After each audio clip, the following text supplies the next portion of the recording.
Hello, Lawrence. Hello, how are you? I am good, a little tired. Cats woke me up at 4:30 this morning with three Yeah. cats. It's a thing that'll happen at times. It's Uh, okay. I'm fine with it. Hey, did you ever have pets? Well, it's interesting you say that. I never had pets growing up, but my mum just got a dog this year. So we never had a dog. Beautiful little dog. It's a mixture of a spaniel and a poodle. So Fluffy. it's cute little dog. And my brother has had a dog for a couple of years as well. And my brother actually is going to become a father. We found out just a few weeks ago. So I'm going to be an uncle, and we've now got dogs in the family. So the family is expanding. Wow. But I never had it as a kid. But I'm looking forward. I haven't been home, you see, Arne, for 2 years because of this Corona stuff. So I'm looking forward to seeing the extended family. And Yeah. actually, my dad's partner's son just had a kid as well. So there are two babies and two dogs, and I'm the one. What have I got? This A is few getting a few chess-based DVDs to bring home. That's it, right? cup, That's cup, all I bring to the party. couple of more pawns. Yes, Yeah. exactly. Yeah, that's getting overhand. That's getting too much. You start. What are we talking about? Okay, I so already saw this, by the way, and I thought yeah, of we'll you. go for that. We'll go for that. Chess for Freedom online conference announced by the International Chess Federation, aka FIDE, which is talking about introducing chess to prisons. Now, this is a topic very close to my heart. Yes. And the reason is because I've actually taught chess in prisons.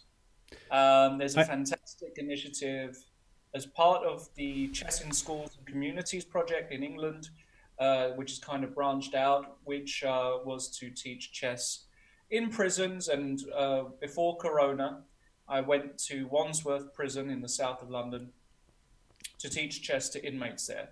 It was a very humbling experience. mhm. It was one that brought me great joy. Obviously, a lot of the guys in prison are in there for minor offenses, or let's say non, how can I call this?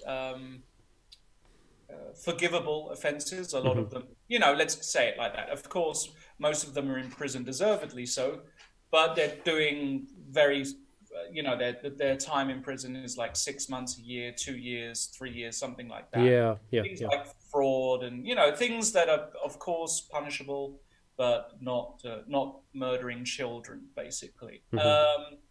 And so I went there, and it was an intimidating atmosphere at first. It was an intimidating experience, but they have all the safety measures, and the point is that they really, really, really love the chess. Firstly, they're learning. Secondly, it keeps them kind of engaged. It keeps them motivated. They're learning a game which they can play all the time in Hmm. prison.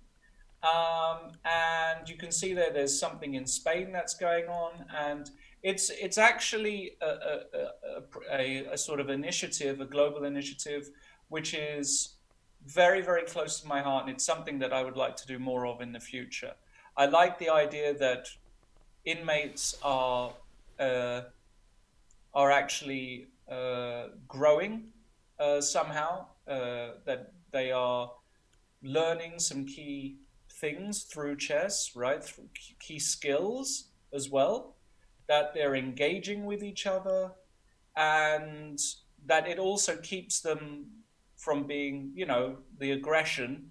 It kind of calms that aggression down. So Hmm. they're enjoying playing in they're using their minds.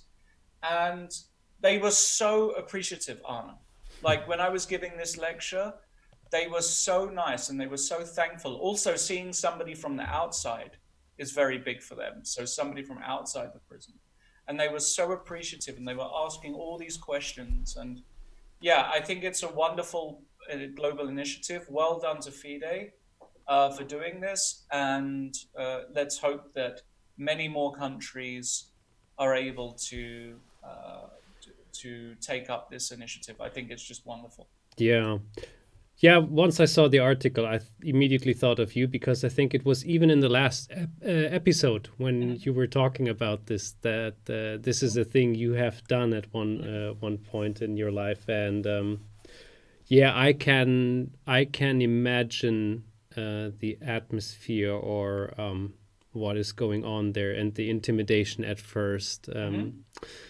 Uh, the theme about prison reminds me of Kat Moyle, if you ever Oh, heard of no, her name. no. She's dedicating her life to get give prisoners a second chance of almost any way possible, by education, by motivation, by speaking in several prisons. And it's a very sensitive theme, of course, and it's a very difficult, and she gets a lot of hate from Right. this too, because people might have a personal connection with this and go like, nobody deserves to live who has done a terrible crime and stuff like this. But of course, it is not as easy as to just see it in black and white. And she's trying to find a balance, a way. And she says sometimes it is not possible, but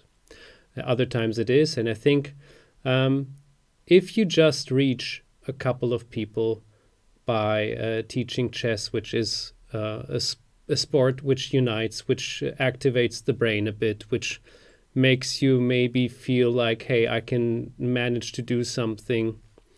Yeah, it can hardly be a wrong thing in so many ways. So yeah, very, very interesting theme. Very fascinating theme on in the other hand too. Of course, there's the novel, die Schachnovelle, Right. and other movies and books about how the person. I think Revolver, Guy Ritchie movie. I Oh, really like yeah, yeah. where he's learning chess. That's right. That's What another one. Yeah. Jason Statham with hair. Wow, that's a exactly. I Jason mean, Statham with hair is a long time that ago. yeah, this was, and he had made movies before where he had no hair, so this was just like, it was almost a joke. But yeah, it's a fun movie. It's not one of his best, but I personally enjoy it, of course, because of the chess theme too. Cool. Yeah, there's a lot of mystique about learning chess in the prison, and yeah, dedicating your life to it because you have so much time there in many cases. So yeah. Exactly. Yes, it's a cool initiative. Absolutely. All right. Good point. All right, Okay. your turn. Yeah, let's analyze something. Let's take a look at what Mr. Fat Fritz 2 has done against Leela recently. It's just a nice game. I'm not sure. Have you taken a look at this I game? haven't. I Good. haven't. Great.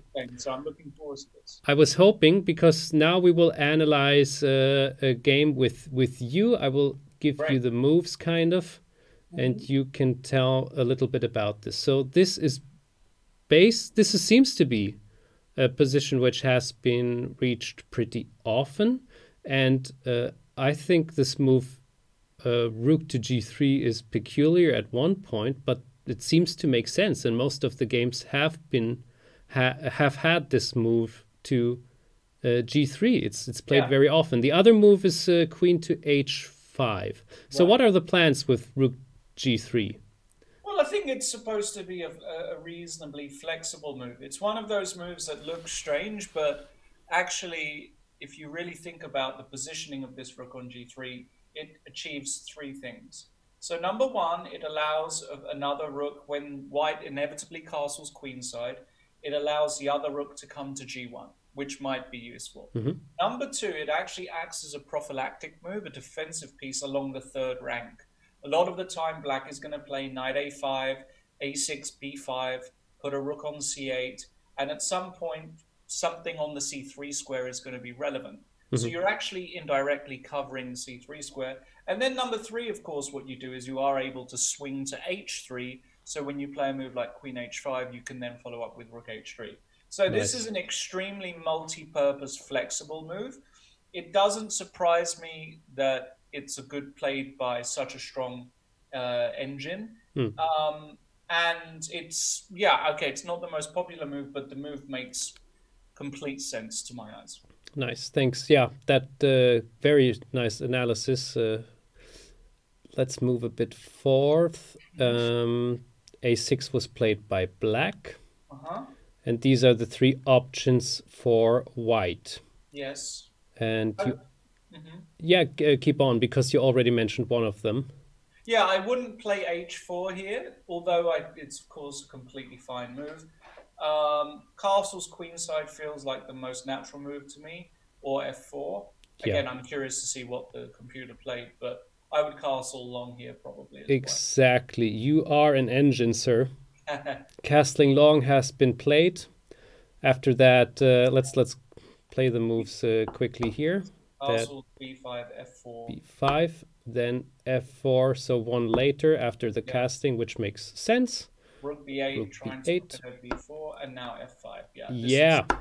This is an interesting move, because playing the move f5 in these Sicilian structures is not the easiest move to play always, because of course, well, black never takes on f5 because he gives up the d5 square, but the point is that you give up the e5 square. No, so this knight can sit on e5, but the idea is that at some point, well, actually knight e5 runs into f6 immediately, winning a piece.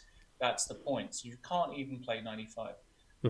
It wouldn't surprise me if this position is already critically bad for black. Okay. So I'm curious what happened next after f5. So this is the position, and then it continues a little and goes to this position here. So the moves, knight e2, rook e8, f takes, knight f4, knight e5, king b1, and a5, putting a bit. So you're going to test me here. Pressure, yeah. So yeah, what is going to be, or what is an interesting move for white? So I couldn't find it, obviously, and I also couldn't find the idea behind it. But this is where, yeah, this is actually, of course, why it is worth mentioning. The next couple of moves by Fat Fritz too are a bit genuine, are a bit special, are moves which other programs with the same strength would approach differently. And there are also two other good moves, but Fat Fritz decided to take a certain move. You can, tell me about the position. I'll tell you, just looking at the position for 2 seconds, I'll tell you 4 candidate moves. Okay. So one move is bishop h3, attacking the e6 pawn. Very logical move. One move is knight h5, with the idea of playing some knight f6 checks at the right moment. So, and obviously you are, pressurizing g7. One other move is actually queen a7, which is completely ridiculous looking move, but it's a move that you kind of have to consider, I think, in this day and age. And then the next move, the only other move after that makes any sense to me, I mean, g6 is actually a move, and h4. So there are actually 5 candidate moves that come to mind. Yes. Yeah, very nice. One of them was actually also I wouldn't say the correct one, but the one that Fat Fritz 2 played and was considered the best move. So well done for this analysis. Knight h5 it is. So I have to say, knight h5 felt like the most natural move to me, and I'm not just saying this. I think I would have played that in a game. It feels the most natural because the knight on e5 can't move. Knight f6 check is in the air. The knight is perfectly positioned on h5. Even the move bishop f4, just sometimes threatening bishop takes e5 at the right moment, exists. So I like knight h5. Nice one. Okay, and black continued with... Oh yeah, by the way, bishop c4 and bishop e2 were the other two moves. You didn't mention those. They were a bit more subtle, I think. Bishop c4, yeah, it's interesting. I mean, you had the same idea with bishop h3. Right. But bishop c4 is probably better. Yeah. Okay. So this moved on a couple of moves now to this position. Yeah. Okay, and now we're getting into the juice of it. Exactly. find a good move for white here. Well, I mean, basically, when you look at this position, and everybody who's watching this show should know, when you have a position like this, the first thing that you have to do is look at the forcing moves. Okay, Yes. so there are no checks. Well, knight f6 check, obviously, but Yeah. there are no sensible checks. After that, there are all the captures. In these positions where you've got such a concentration of pieces against the king and lack of defenders, you have to look for sacrifices that open the black position. So my first moves, candidate moves, are knight takes g7 and bishop takes h6 exclusively. Mm-hmm. I try and make those work first. Knight takes g7 feels far more natural to me because after king takes g7, I actually want to follow up with bishop takes h6 check. Some kind of mad double sacrifice to lure the king out. And after a move like king takes h6, I don't even want to go queen e3 check there because then king g7 and he's blockaded. Maybe there you can place a move just like g7, not allowing the king to come back. And then you have queen e3 check to follow up and rook h3 check. That already looks like extremely dangerous to me. And it's, again, it's the sort of move that you have to spend time on to calculate because it's never going to be that easy.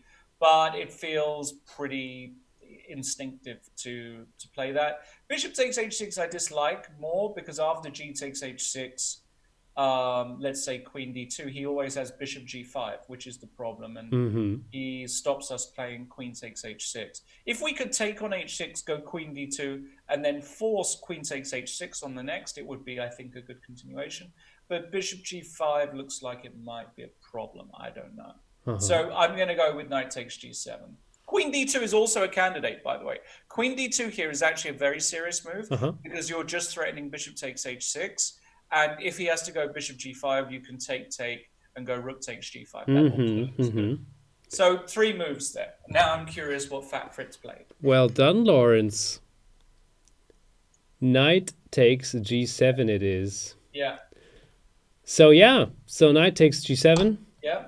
King will take, should take. Yeah. And then... And he did follow up with bishop takes h6. Exactly. So I can give this away because you mentioned it already. So the next move, of course, pretty logical in this continuation, is bishop takes h6. So let's take a look at how this went on. Bishop takes... Yeah, and now g7. Exactly. Also, this was correctly predicted. In this position, I tried a couple of moves. I thought, like, how about, look, even Fritz quickly says here, it has to be protected.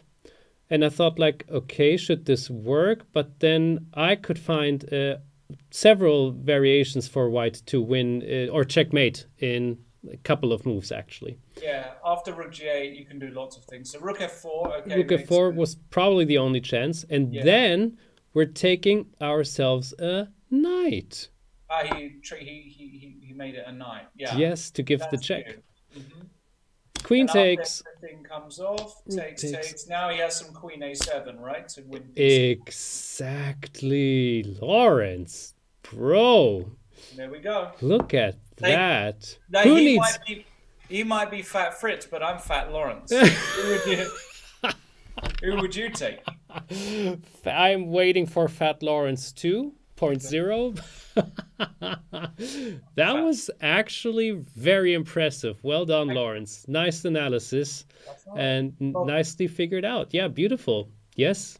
Yeah, very nice. Nice game, huh? Nice game indeed. Show that to a lot of my students. Beautiful game. Yes, really, it's really cool.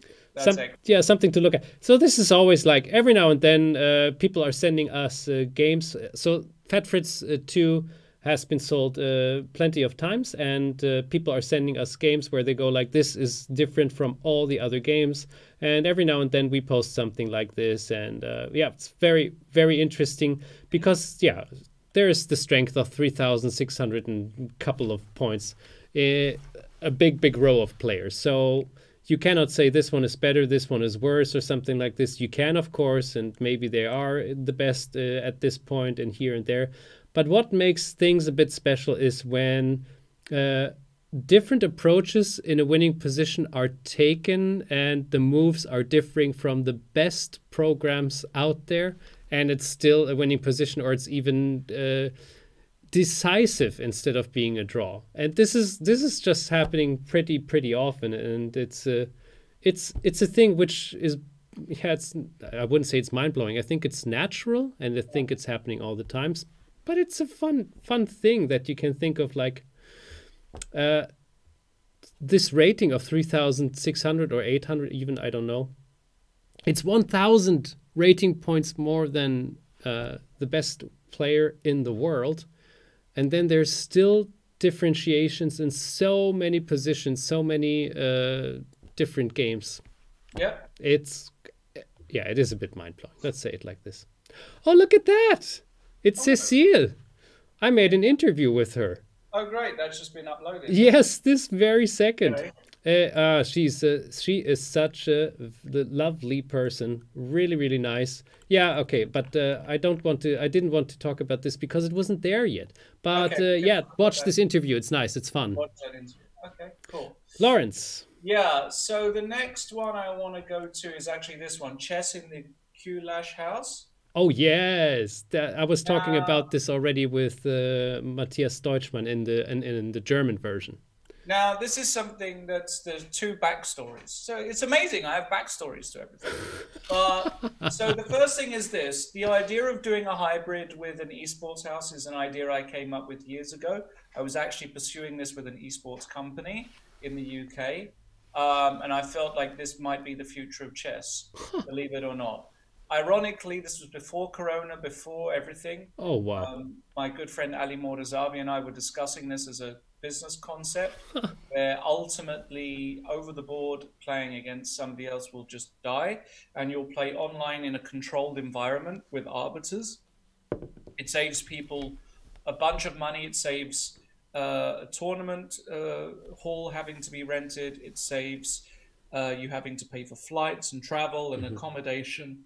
It saves a bunch of stuff. And now that we live in that Corona world, right, where if another Corona comes along, which it will, of course, the idea of, you know, pure over the board chess being the future looks a bit antiquated in my opinion. So this idea of having the Mitropa Cup, which is of course a very nice long-standing tournament, as a hybrid thing, playing online from a controlled location, this time at the Kulash headquarters, or Kulash House as it's called, is fantastic. It's a huge gaming house where they host all kinds of esports. And what's interesting is Kulash was founded by Luka Bagano and Eugene Kachalov. Luka, I don't know, but Eugene, I actually do know. I met Eugene Kachalov, who's a well-known high-stakes poker player, ex-poker player, gave up poker to pursue this very successful venture. I met him in Berlin at the Twitch conference about 3 years ago. I've got a lot of friends in common with Eugene because, as many people know, I'm kind of a semi-professional poker player anyway, and I've networked with a lot of top poker pros. And we spoke, and when I spoke to him in Berlin, he was telling me about Kulash, and it was kind of at the beginning of his journey. So it was really fantastic. Luca Pagano is also very successful, by the way, Italian poker player. And the fact that they have this amazing building and that they have these amazing tournaments, as most people know, the esports industry is growing exponentially, billions upon billions upon billions of dollars already. Asia is a huge market. Europe, they're trying to make a bigger market. If you go to Twitch and you watch so many streamers playing these esports, the viewership numbers are unbelievable. And, you know, it was a very, very, very smart idea by Eugene and Luca to find. So they actually created this 1 year before I met them. So it was right in the infancy. And it looks as though they've done an amazing job with this house. It looks beautiful. And to have the Italian Chess Federation sign a kind of a cooperation or a partnership with this is really good work from them. I mean, that is looking towards the future. Well done to the Italian Chess Federation, and how cool to be able to play in such a fantastic location like this. So yeah, I had the idea years ago. I really should have probably acted on it. I mean, but well, it is what it is. And it's a big,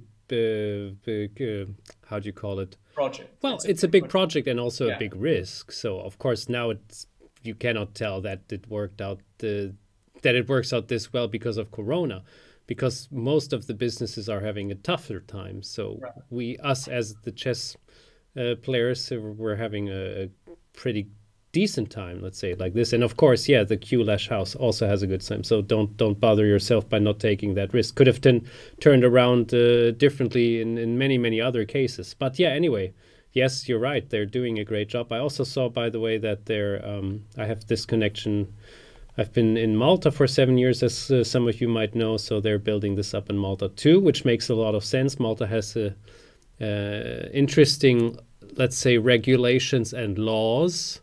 So for poker, it's a poker castle too. It's casinos and stuff like this. Malta, Gibraltar would be another place. Yeah, Gibraltar is an interesting one. Been there many times, where I think they have a lot more gambling companies, not poker companies. But in Malta, they're very poker heavy. Yes.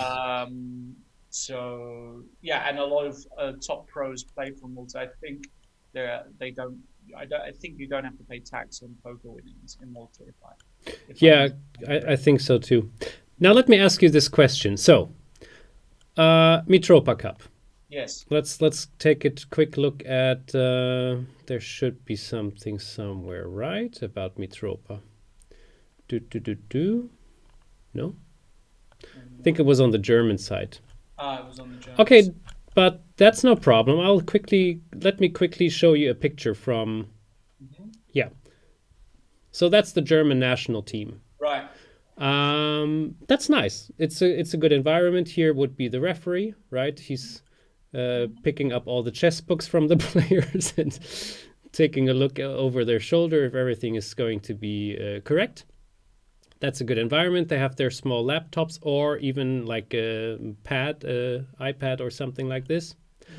And then we have the Q-Lash house with those fancy seats, the environment with the lights, with top-notch mouses to avoid mouse slips and all of this. Do you think it affects the people playing in a much more better environment with their chess? Or do you think like it's totally individual from person to person? But I think like if you have this, it's like going into an office kind of, you know? No, I understand. I don't know how much it will affect the level of play. I mean, it's very nice to be in such an atmosphere like in this Q-Lash house.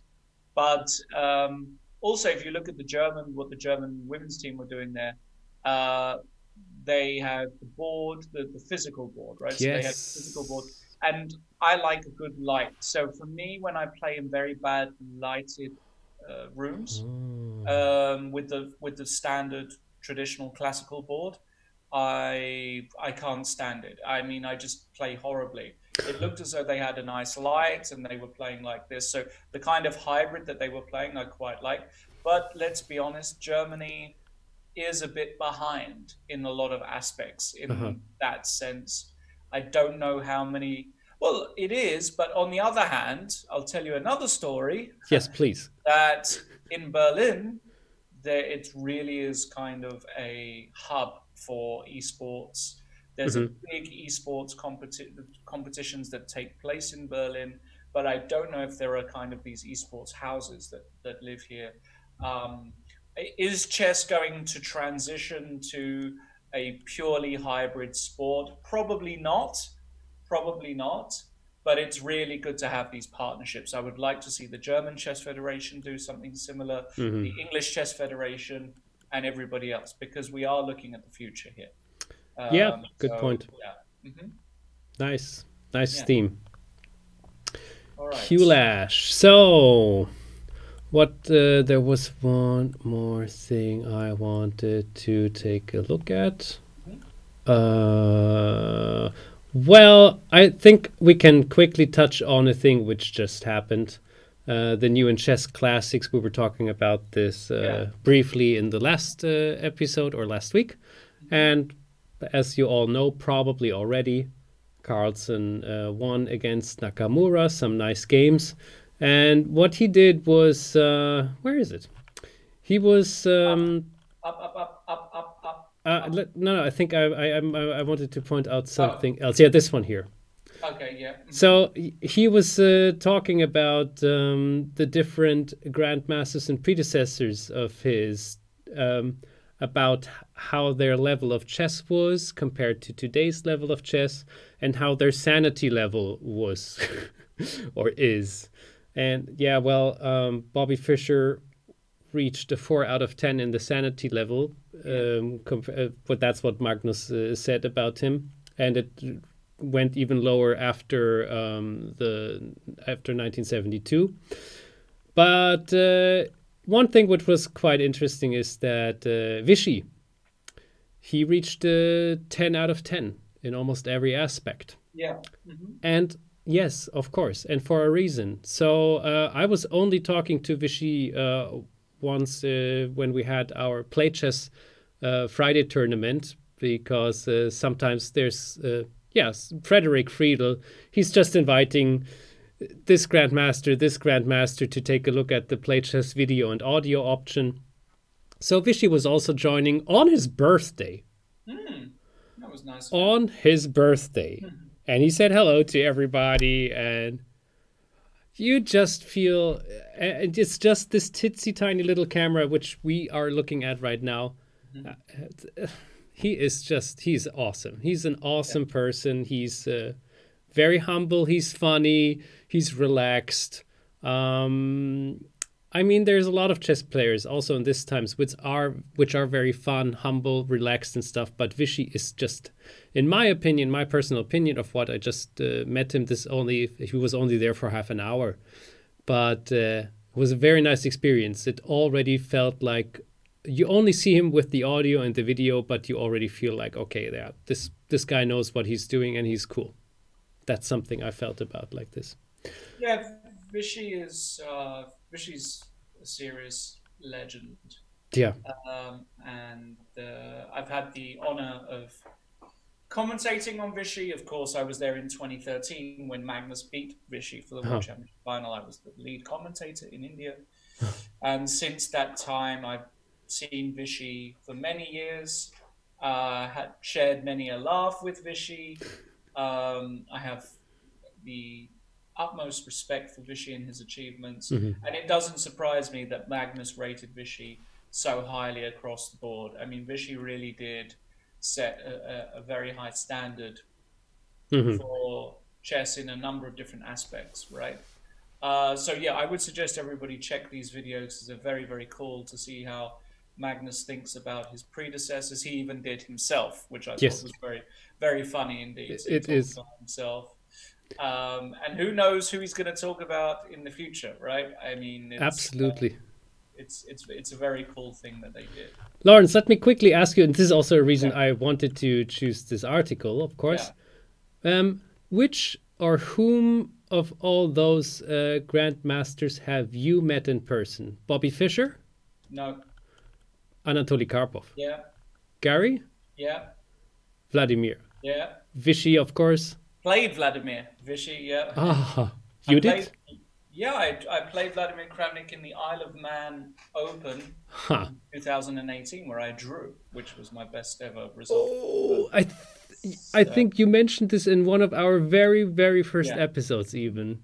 Yes. Judith, yeah, of course I know Judith very well. I commentated with Judith for the 2018 candidates. And I've done her festival many times. I've been the kind of host there, so I'm very good friends with Judith. OU Fan I know very well. I was helping her out for a moment. Magnus Carlsen, nah, don't know who that guy is. Nah. Just like this random dude from Norway. Magnus Carlsen and I are, I'm happy to call him a buddy. We have had many a fun night together over the years, I can tell you that. I can imagine, yeah. Yeah. So yeah, I've met basically all of them, and I'm basically friends and more than friends in some cases with these guys. I mean, Mhm. somebody like Magnus, I would consider, a serious chum of mine. The only person I didn't ever meet was Fisher. He was just a Yeah. little bit before my time. Gary and Anatoly I've interviewed. I commentated with Gary, and Anatoly, I know of all the guys that I've met, Anatoly definitely the least, but Mhm. seen him in lots of places, interviewed him. Yeah, so Interesting. I've been very fortunate to rub shoulders with the greatest. How cool. Yes. Very, very cool. Very, very cool. Nice one. You have a nice article as a last one, maybe? Last one, I think, yes. So the last one, yes. Also, it's a very quick one. It's Hjorvestein Gretarsson winning the Ha. Icelandic Championship, just down Oh, sorry. on the Ah, yeah, left. here. Yeah. Yeah, he was. When I was looking at the news, he was on the right side. So of course it's Yeah. changes a bit. So Hjorva, aka Hjopi, they call him Hjopi. It's a cute way of saying his name. He wins the Icelandic Championship. Known Hjopi for many years. He's a dad now. Lovely kid. And of course, in Iceland, the point is nobody has corona, right? So they can play. So they can play normally, no masks, Yeah. no need for anything. Everybody is fine and healthy. And I just think they have, if like close to 0 cases. He's still a young guy. He's 27 years old. I think he's a lawyer actually, but I think he might be playing chess again. I know he studied. I think he is doing something law worthy. And Gudmundar Kjartansson, Gumi, as he's more commonly known. How do you know that? All Well, of I this? know these guys. Gumi is my age. I mean, Gumi is pretty much born my year, and Hjopi is, I've known for years. Gumi actually got his Grandmaster title after years and years and years. Very similar boat to me. Finally got the GM title. But it was Hjopi who won the tournament. Some legendary Icelandic Grandmasters also played, Stefansson and various other ones. Is there a cross table? Here we go. Here's Stefansson, for example.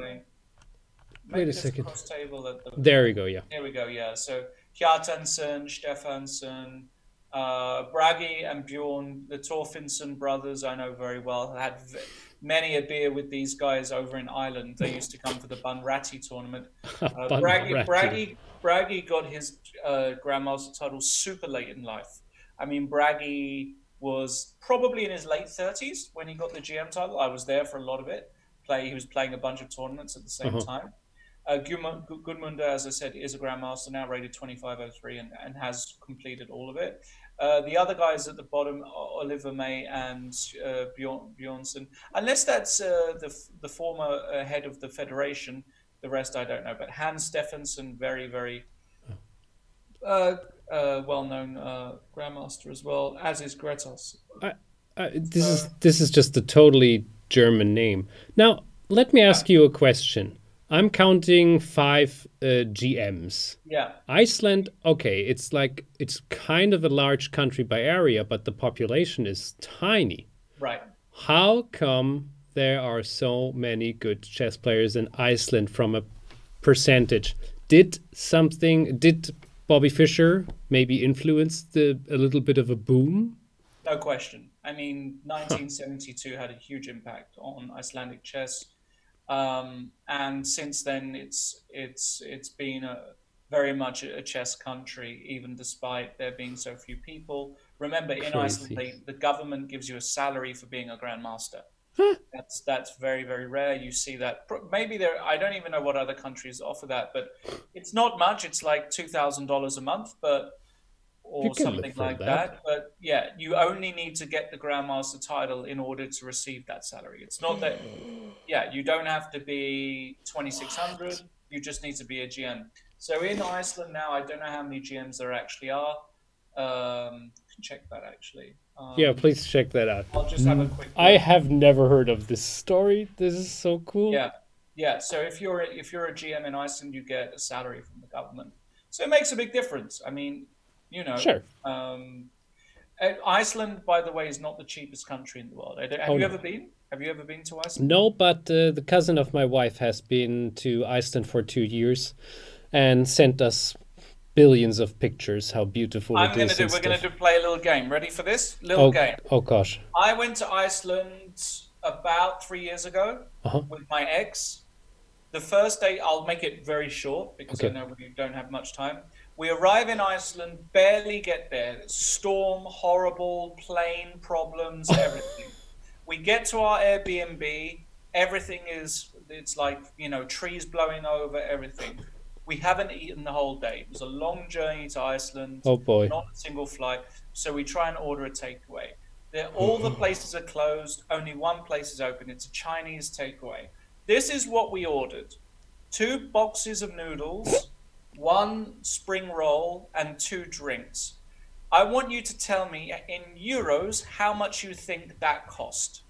And if you are within 10%, I'm going to give you a signed copy of one of my ChessBase DVDs. Okay? The pressure is on. 2 boxes of noodles, 1 spring roll side, and 2 drinks. In euros, please. This reminds me of another beautiful story I have read about today. I will mention it in a moment, but and from this story I will mention in a moment, I will just take a multiplier of what I would believe the normal price or the reasonable price would be in a desperate situation where there is no food available, but Nothing you is need to have available. food. So Yeah. I would calculate. And maybe this is insane, but of course, if you ask me the question like this, it has to be something absolutely crazy. So I might even shoot over the top. Go for it. I would say, I would say 110 euro. Wow, you're not far. Actually, you've overshot it just a little bit. 72 euros. Okay, it's absolutely 2 crazy. boxes of. I mean, I was so disgusted at the time because you pay in Icelandic krona and you're like, wow, was that a lot? That felt like a lot. Then you do the calculation. And I looked at my ex-girlfriend and I was like, this can't be true. And it was obviously disgusting. And we were just like, but we were just so starving hungry. We had to eat something. We couldn't go outside. It was just completely crazy. Anyway, the moral of the story is that Iceland is an insanely expensive country. And in order to live there, you need to earn good money. So having that extra couple thousand just for being a Grandmaster would make a big, big difference. I get it. To survive there. They have, by the way, one. I'm going to do all Grandmasters. Okay, you ready for this? Yes, please. So they have 1, 2, 3, 4, 5, 6, 7, 8, 9, 10, 11, 12, 13 Grandmasters total. That's $26,000 each month. That's it. That's it. I will find out the exact amount because I'm curious. I will just go to our screen so we can look at each other a bit closer. Yeah, 72 euros for noodles and spring rolls. So what was actually the spring rolls were the ones which were 30 euro each, right? I don't know what it was. It was just so insane, and at first we were angry and then we laughed about it. And we actually had a really great trip. But it's a very nice anecdote, at least. It's a nice anecdote. A very expensive one, but it is nice. So I read this morning, it's called The Depths of Wikipedia. It's an Instagram account. I think there are similar ones, but she's finding crazy things on Wikipedia all the time. And this morning I read about the China Highway 110 incident, where in 2010 there was a traffic jam of 10 kilometers. But the problem was that it was so unbelievably jammed that it lasted for 10 days. Wow. And each day the cars could move maybe a kilometer. Oh my God. So absolutely crazy stuff. Now, the fun part about what you can even think of that people just went like, okay, I'm out of here. I'm leaving my car here. Stuff like this happened. Didn't make things better, of course. Yeah. Now, and this is the part where it comes into desperate situations. People try to get 72 euro for a bit of Chinese food. Well, the people quickly transformed their bicycles into water stations and food stations. So instead of selling water for 1 yuan, I don't know what that is, they sold it for 15 times the amount. That's it. And Clever. people were crazy angry, and that they would even do something like this, and bought it with anger, drank the water. Reminds me of those times when I was clubbing, for example, in places like, not Ibiza exactly, but Ayia Napa, like these places, in the nightclubs, in the big hotspots for British yobs. They used to charge anywhere where you pay $5 for a bottle of water is a disgrace, or more. $10 for a bottle of water sometimes. Oh, makes you sick. Viva capitalism. Viva capitalism. Talking about capitalism, sooner or later, and we will talk about this next week, we have some things going on. We will definitely dive into this a bit more. Probably a couple of people who are ChessBase fans and lovers know what will happen in May very soon. Anyway, not giving away too much. Also, there's probably an interesting tournament coming up, which I also will talk about. A lot of things happening in May, and maybe the weather will get better too. That would be nice. That's it. Lawrence, that was so much fun, as always. Fun. Yeah, that was great. Yeah, and so much. Everybody, have a lovely weekend. Enjoy your time. Stay safe. Play chess. Watch the live games by Albin's Counter Gambit from Lawrence. Come on. All of them. Yeah, all of them. For the dogs and the cats and the newborn children. Think about the newborns. Yeah. Yes. Bye-bye, guys. All right, guys. Take care. Cheerio.